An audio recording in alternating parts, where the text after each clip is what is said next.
కల్కి ట్రైలర్ వచ్చేసింది. అయితే ట్రైలర్ ఎలా ఉంది, మనకి ఏ విశేషాలు దీనిలో కనిపిస్తున్నాయి, పూర్తి అంశాల గురించి మనతో మాట్లాడడానికి సీనియర్ జర్నలిస్ట్ హేమసుందర్ గారు ఉన్నారు. వారిని అడిగి తెలుసుకుందాం. సార్ నమస్తే. నమస్తే అండి.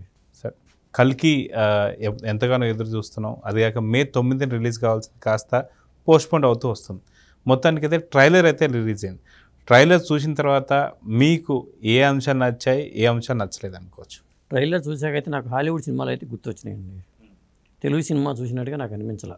ఎందుకంటే మార్వెల్ తరహాలో కొన్ని సన్నివేశాలు, అరైవల్స్ అనే సినిమా వచ్చింది, అరైవల్స్లో అలాగే కొన్ని సన్నివేశాలు, అలాగే ఆ కాంప్లెక్సిటీ అని ఒక పైన కనిపిస్తుంది కదా, దానికి వెలుగు వస్తుంది కిందకి, అది ఇండిపెండెన్స్ డే అని ఆ సినిమాలో అది హైలైట్, అది ఆ సన్నివేశం.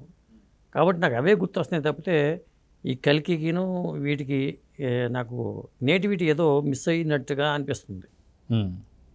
మరి అది అంటే సినిమా చూస్తే మనకు తెలుస్తుందేమో కానీ ఈ కట్ చేసిన విధానంలో మరి అన్నీ కలపడం వల్ల, కలగాపులకంగా చూపించడం వల్ల అలా అనిపించిందో నాకు తెలియదు. కానీ మొత్తానికి తెలుగు సినిమా చూసినట్టుగా, ముఖ్యంగా సుప్రీం జస్టిస్ ఉన్నాడు, ఒక దేవుడు ఒక్కడే సుప్రీం జస్టిస్ అంటూ ఒక పాత్ర చూపించాడు. ఆ పాత్ర కూడా మనకు రిజిస్టర్ అవ్వని పాత్ర, కొత్త నటుడు. అతను చూస్తే అది హాలీవుడ్ పాత్రలాగా అనిపించింది. నటులు వాళ్ళు తెలుగు వాళ్ళు చేసినా కానీ, తెలుగు నటులు చేసినా కానీ ఆ నేటివిటీ అనేది లోపం వల్ల అది తెలుగు సినిమా చూసిన భావంలాగా నాకు అనిపించలే. అయితే సాధారణంగా తెలుగు సినిమాల్లో ఇప్పటిదాకా ఇంత పెద్ద స్థాయిలో అయితే మనకి ఏ సినిమాలు అయితే రాలేదని చెప్పుకోవచ్చు.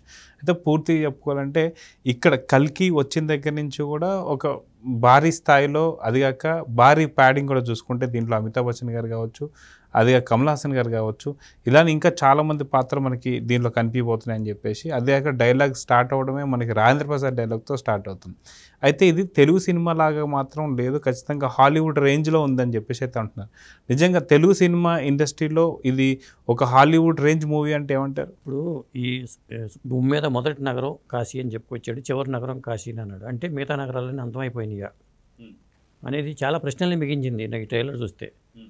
అలాగే నా మహాభారతం వసుదేవుడు దేవకి నందనుడిగా అష్టమ గర్భంలో శ్రీకృష్ణుడు పుడతాడు, వాడి వల్ల నీ ప్రమాదం ఉండదని కంసుడు చెప్పాడు చూసారా. అలాగే ఇందులో కూడా దీపిక పదుకునే ప్రెగ్నెన్సీగా ఉంటుంది. ఆ ఒక్కడి కోసమే నేను ఉన్నానని అశ్వత్థామ చెప్తాడు. అతను కాపాడటానికి తప్పితే నేను ఉన్నది అందుకే అంటాడు. అంటే ఆ గర్భంలో ఉన్న వ్యక్తి కలికిన, అతను కలికి అయితే భైరవ ఎవరు, భైరవకి కలికి ఏమిటి సంబంధం అనేది ఇంకో ప్రశ్న. ఇలా ఈ సినిమాలో ప్రశ్నలు పరంపర చాలా ఉంది. ఇంకొకటి ఏంటంటే అప్పట్లో కరెన్సీ ఉండదని, అది యూనిట్స్ రూపంలోకి, అంటే ఇప్పటికే మనం గూగుల్ పేలు ఐపేలు వాడుతున్నాం కాబట్టి అప్పుడు కూడా దీన్ని డెవలప్ చేసి ఇంకా యూనిట్స్ రూపంలోకి మార్చేసి మనకి బుజ్జి వర్సెస్ భైరవ అంటూ ఒకటి వచ్చింది అమెజాన్ ప్రైమ్లో, దీన్ని కామిక్ రూపంలో రిలీజ్ చేసుకుంటూ వచ్చారు. దాంట్లో కూడా బ్రహ్మానందం పాత్రను ఒక కామెడీగా ఉంటుంది. ప్రభాస్ పాత్ర తీరు ఏంటంటే అతను అప్పటికే అప్పులు చేసి ఉంటాడు, అతను కారు తయారు చేసుకోవాలి, యూనిట్స్ లేవు అతని దగ్గర, చిన్న చిన్న దొంగతనాలు చేస్తూ ఉండే పాత్రలాగా చూపించారు. బహుశా అంటే ఆ పాత్ర కూడా ఇలాంటి పాత్ర అయ్యి ఉండొచ్చు. అంటే కొంత స్టోరీని కన్ఫ్యూజ్ అవ్వకుండా ఉండటం కోసం అది తీసుకున్నారేమో అనిపించింది. అది ఎలా తయారు చేశారో ఏంటి, ఆ కారు ఎలా తయారైంది అనేది, ఆ ఏఐ రిలేటెడ్ ఒక చిన్న పరికరం, అది ఎక్కడ చెత్త కుప్పలు పడిపోయి ఉంటే దాన్ని తీసుకొచ్చి కారు చేయడం అంతా చూపించుకుంటూ వచ్చారు. ఆ బుజ్జి పాత్ర అదే, అది కీర్తి సురేష్ వాయిస్తూ ఆ పాత్రని నడిపారు. అయితే దీంట్లో చాలా పెద్ద తారాగణమే ఉంది.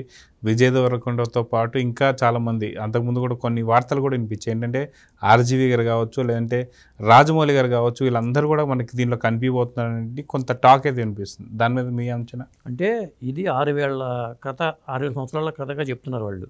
అంటే మహాభారతం కురుక్షేత్ర సంగ్రామం టైంలో ప్రారంభమై ఉంటుంది. ఎందుకంటే కొన్ని సన్నివేశాలు చూస్తుంటే అశ్వత్థామ అక్కడ యుద్ధం చేస్తున్న సన్నివేశంలాగా ఒకటి కనిపిస్తుంది మనకి. కనిపించిందంటే అక్కడ అర్జునుడు ఉండాలి, అర్జునుడి పాత్ర బహుశా విజయ్ దేవరకొండ ఏమన్నట్టుగా అంటున్నారు. అలాగే భీష్మాచార్యుడి పాత్రని రాజమౌళి గారు పోషించారేమో. ఇలా చాలామంది ఆ కురుక్షేత్ర సంగ్రామంలో కనిపించే పాత్రలు కూడా కావచ్చు.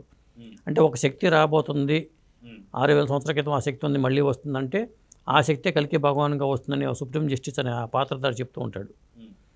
కాబట్టి అంటే ఇంకా అర్థం కాని అంశాలు ఏంటంటే ఆ భూమి మీద నీరంతా ఏమైపోయింది, భూమి మీద నీరు చుక్క లేకుండా అంతా కాంప్లెక్సిటీలో ఉందంటున్నాడు. ఆ కాంప్లెక్సిటీ వాళ్ళు ఈ నీటిని లాగేసుకుని ఏం చేస్తారు అక్కడ అనేది ఒకటి. అలాగే శంబల నగరానికి సంబంధించిన కొన్ని మనకు సన్నివేశాలు, దృశ్యాలు కనిపించినాయి. అసలు కలికి భగవానుడు పుట్టేది శంబల నగరంలో పుడతాడనేది మనకు స్టోరీ.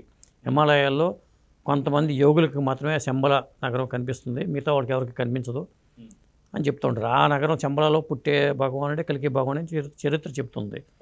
అక్కడ మరి ఈ దీపికా పదుకునే ఆ చంబల నగరంలో వాస, ఆవిడకి పుట్టే సంతానమే కల్కినా, ఆ కల్కి ఇప్పుడు కనిపించదా, ఈ పార్ట్లో కల్కి పాత్ర ఉంటుందా ఉండదా, కేవలం భైరవ మాత్రమే కథను నడుపుతాడా ఈ ఫస్ట్ పార్ట్లో, ఇలా రకరకాల సందేహాలు అయితే ఉన్నాయండి. అయితే కల్కి ఒక పెద్ద భారీ ప్రాజెక్ట్ అని చెప్పేసి అనుకోవచ్చు. అయితే ఈ కల్కికి పార్ట్ 1 పార్ట్ 2, ఎందుకంటే గతంలో మనం చూస్తే సలార్ 1 సలార్ 2 కావచ్చు, పుష్ప 1 పుష్ప 2 కావచ్చు, ఇలాగ ఎన్నో సినిమాలు వస్తున్నాయి సీక్వెల్స్. సో దీనికి కల్కి 1తో ఎండ్ అవుతుందంటారా, లేదంటే మనకి ఇంకా చాలా పార్ట్స్ ఉన్నాయంటే ఏమంటారు? పార్ట్స్ ఉండే ఉంటాయి. ఇంత పెద్ద కథని క్యాన్వాస్ మీద తీసుకున్నప్పుడు ఇది 1-2 పాటలతో అంతమయ్యేది సినిమాలా కనిపించట్లేదు నాకైతే. ఇంకోటి టైం ట్రావెల్ కథాంశం అన్నారు. ఇందులో టైం ట్రావెల్ ఎక్కడుందో నాకు అర్థం కాల. ఇప్పుడు టైం ట్రావెల్ అంటే మహాభారత కాలం నాటికి కాలంలో ప్రయాణం చేసి వెళ్తారా, లేకపోతే కథ చెప్తాడా, అశ్వత్థామ కథ చెప్తూ కూడా నడపచ్చుగా. గతంలో ఇలా జరిగిందని అశ్వత్థామతో చెప్పించవచ్చు. అలా చెప్తారా, లేకపోతే కాలంలోకి ప్రయాణం తీసుకెళ్తాడా, కాలంలోకి తీసుకెళ్ళి యంత్రం ఏమైనా ఉందా, అంటే బుజ్జి కూడా టైం మిషన్ అనుకోవాలా, ఇలాంటి అంశాలన్నీ ఉన్నాయండి. సో మొత్తానికి విజువలైజింగ్ చూస్తే మీకు ఏమనిపించింది? కొన్ని సన్నివేశాలు చూస్తున్నామో ఎడారి ప్రాంతంలో కనిపిస్తుంది, కొన్ని సన్నివేశాలు చూస్తే అద్భుతంగా అనిపిస్తుంది. మరి కొందరేమో సఫర్ అవుతున్న జనాలు కొంత సఫర్ అవుతున్నట్టుగా అది కూడా సన్నివేశాలు కనిపిస్తున్నాయి, వాళ్ళు ఇబ్బంది పడుతున్నారని. అంటే కాంప్లెక్స్ సిటీలో ఏముంది, ఆ సిటీలోకి వెళ్ళాలని తాపత్రయపడుతూ ఉంటాడు ఈ భైరవ. అది మనకి అమెజాన్ ప్రైమ్లో వచ్చిన దాంట్లో కూడా చూపించారు. దానికి కావాల్సిన డబ్బులు సంపాదించుకుంటుంటాడు అతను పేదవాడు చిల్లర దొంగతనం చేసుకుంటుంటాడు. అక్కడికి వెళ్ళాలి, అక్కడ ఏముంది అసలు, ఆ కాంప్లెక్స్ సిటీకి వెళ్తే ఏం దొరుకుతుంది, అంటే భూమికి వచ్చిన తిప్పలేంటి, ఒక నగరమే ఎందుకు మిగిలింది, ఇలాంటి అంశాలన్నీ ఉన్నాయండి. అయితే కల్కి భైరవ 2 వేరు అయితే ఇప్పుడు కల్కి పార్ట్ 1లో ఓన్లీ భైరవ అని, కల్కి పార్ట్ 2 ఏదైతే ఉందో అది ఓన్లీ కల్కిని చూడబోతున్నాం అనుకుంటే, ఇక్కడ లీడ్ మనకు ఖచ్చితంగా కొంచెం ముందే అంటే ఒక half an hour before movie కనిపించవచ్చు అంటారా కల్కి పాత్రని చూపించకపోతే దీనికి టైటిల్కి ఒక జస్టిఫికేషన్ ఉండదు. టైటిల్కి కూడా న్యాయం చేయాలి కదా. అసలు కల్కి భగవానుడు తెల్లటి గుర్రం మీద వస్తూ ఉంటాడని మన పురాణాల్లో ఈ తరహాలో చూపిస్తూ ఉంటారు. ఇక్కడ అసలు ఆ గుర్రాలు గాడిదలు ఏం కనపడలేదు, కానీ ప్రభాస్ మాత్రం దానికి అదే ఆ జాకెట్ ఉంది కదా, అదే దానికే ఎన్నో కోట్లని చెప్తూ వార్తలు వస్తున్నాయి. జాకెట్ కాస్ట్ కోట్లలో ఉందని చెప్తున్నారు. మరి ఆ జాకెట్ లోపల ఏముంది, అలాగే రకరకాల ఆయుధాలు కూడా ప్రభాస్ దగ్గర ఉంటాయట. అయితే మొత్తానికి సినిమాకి చూస్తే, మీకు ట్రైలర్ చూస్తే సినిమాపై అంచనాలు ఏ విధంగా పెరిగాయి అనుకోవచ్చు? ప్రశ్నలు పెరిగాయి, అంచనాలు పెరగలేదు. సినిమా ఈ ట్రైలర్ చూస్తే ప్రశ్నలు పెరిగాయి.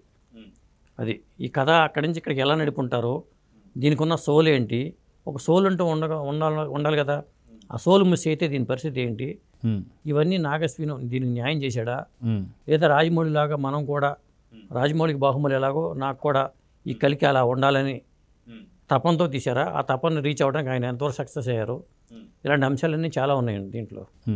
సో మొత్తానికి సినిమాకి సంబంధించి చూసుకుంటే భారీ ఎత్తున ప్యాడింగ్ కావచ్చు, భారీ ఎత్తున బడ్జెట్ కావచ్చు. సో సినిమా ఓపెనింగ్స్ ఏ విధంగా హెల్ప్ అయ్యే అవకాశం ఉందంటారు? ఓపెనింగ్స్ అయితే అద్భుతంగా ఉంటాయండి. ఎందుకంటే ఇప్పటికే అసలు అక్కడ ఓపెన్ అయితే అమెరికాలో టికెట్స్ విపరీతంగా బుక్ అవుతుంది సమాచారం అయితే ఉంది. కాకపోతే భారీ అంచనాలు అయితే సినిమా మీద అయితే ఉన్నాయి. మరి వైజయంతి మూవీస్ బ్యానర్కి ఇది ఒక ప్రెస్టీజియస్ ప్రాజెక్ట్ అని చెప్పాలి.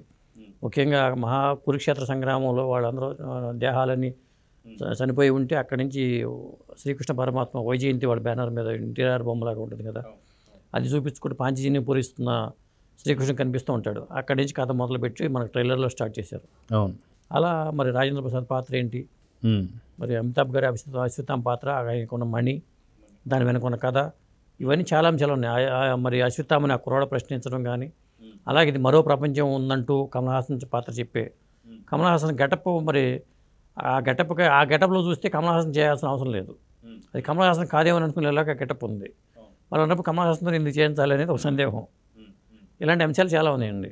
సో చూద్దాం సార్, ఖచ్చితంగా మూవీ రిలీజ్కి దగ్గరలో ఉంది కాబట్టి 100% తగు న్యాయం చేస్తాడేమో అని నాగశ్విన్ ఎలా ప్రూవ్ చేసుకుంటే చూద్దాం. దాంతోపాటే సినిమా పార్ట్ 2 ఉంటుందా లేదా అనే దానికి కూడా ఒక ఫుల్ స్టాప్ పడుతుందా లేదా అనేది చూద్దాం. నమస్తే.